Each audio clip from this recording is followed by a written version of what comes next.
Born into a dynasty of power and opulence, Athaliah's early life was steeped in the grandeur of the Israelite court.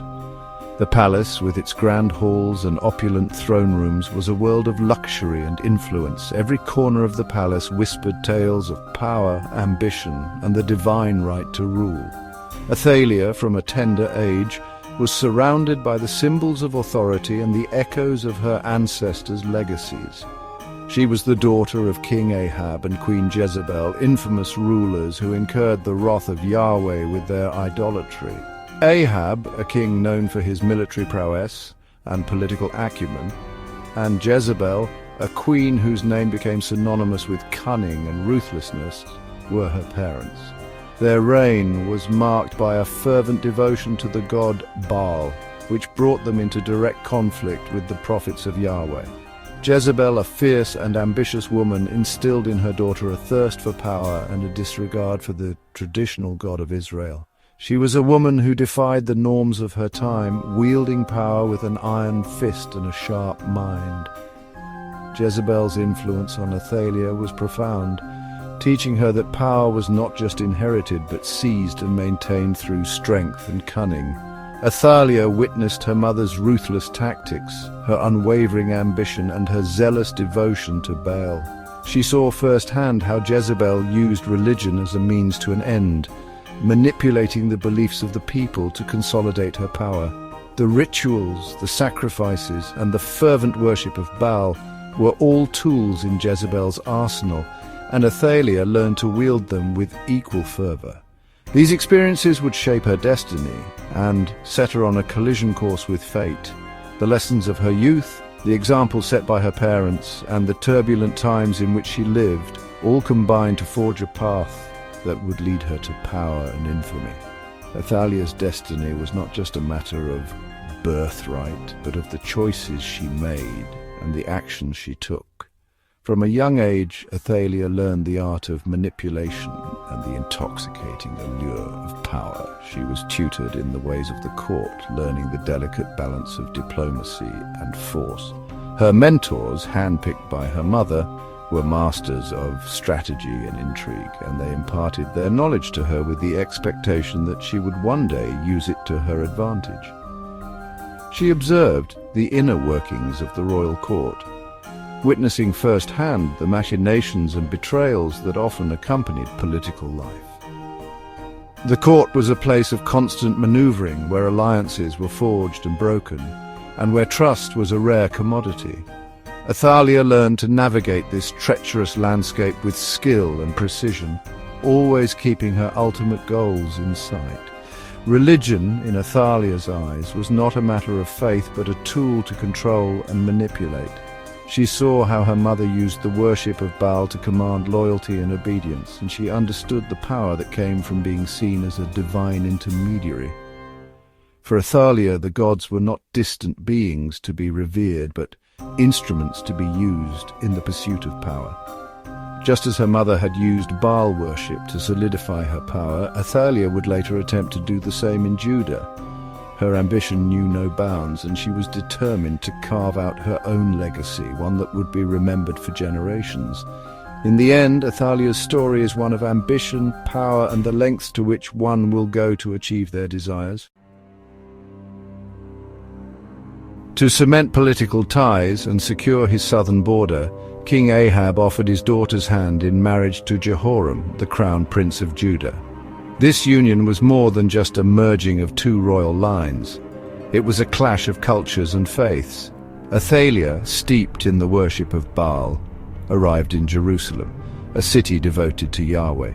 The seeds of conflict were sown from the very beginning.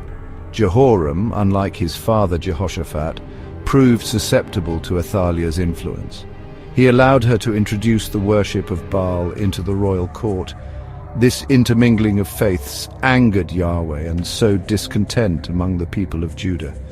The stage was set for a dramatic confrontation between the worship of Yahweh and the seductive allure of Baal.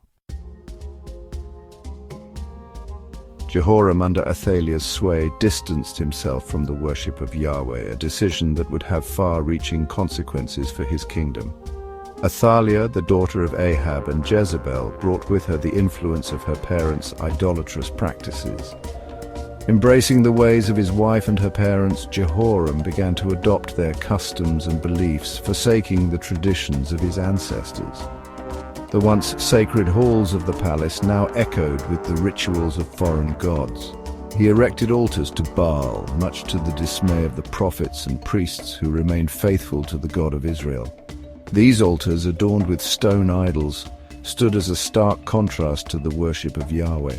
The faithful priests protested vehemently, but their cries fell on deaf ears.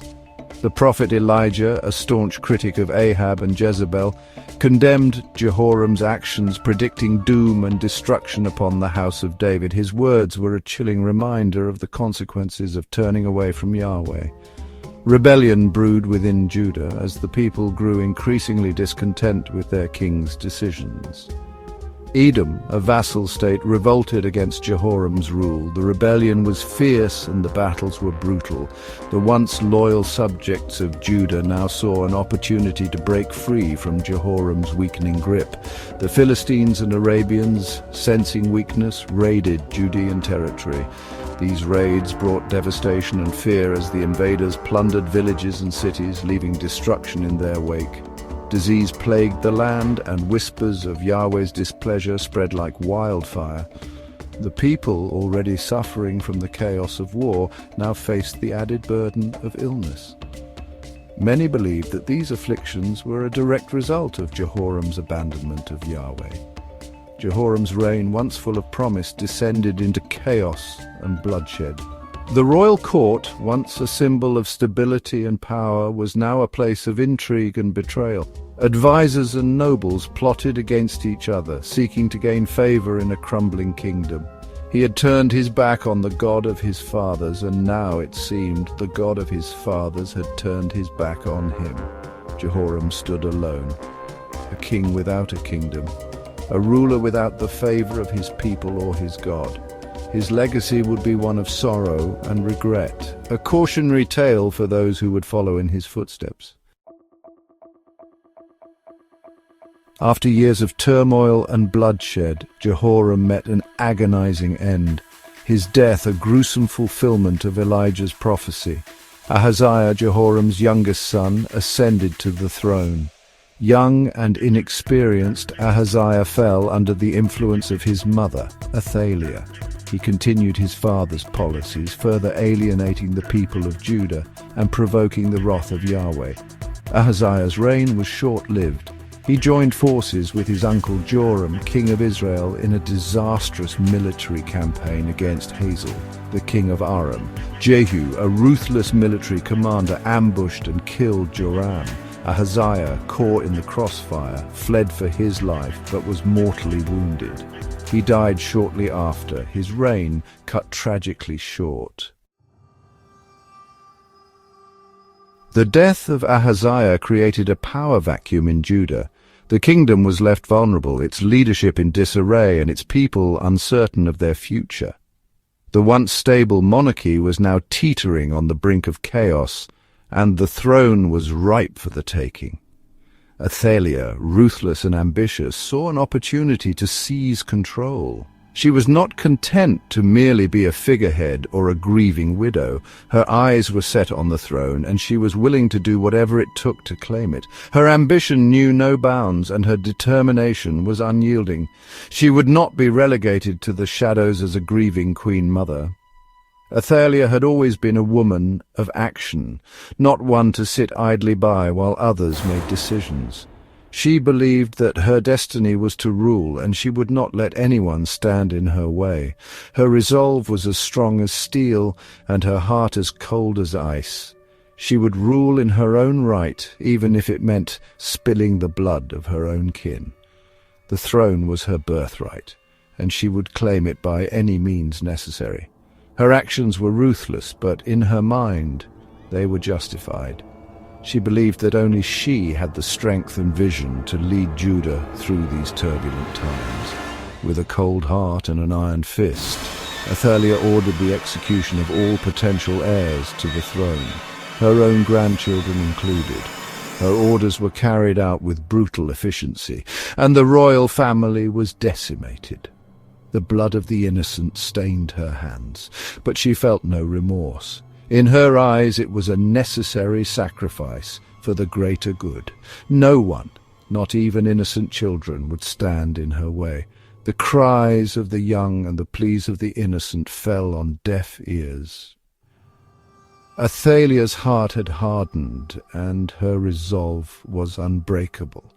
She believed that her actions were for the greater good of the kingdom, and she would not be swayed by sentiment or pity. The streets of Jerusalem ran red with the blood of the royal family. The massacre was swift and brutal, leaving the city in a state of shock and mourning. The people of Judah were horrified by the bloodshed, but they were powerless to stop it. Athaliah's grip on power was absolute, and her reign of terror had only just begun. Athaliah, having secured her position through bloodshed and terror, proclaimed herself Queen of Judah. Her coronation was a grim affair, marked by fear and uncertainty. The people bowed before her, not out of loyalty, but out of fear.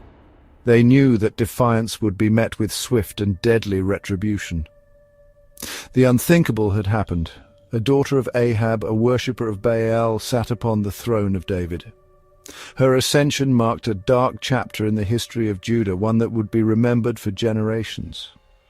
The once holy throne was now tainted by paganism and bloodshed, and the future of the kingdom was uncertain.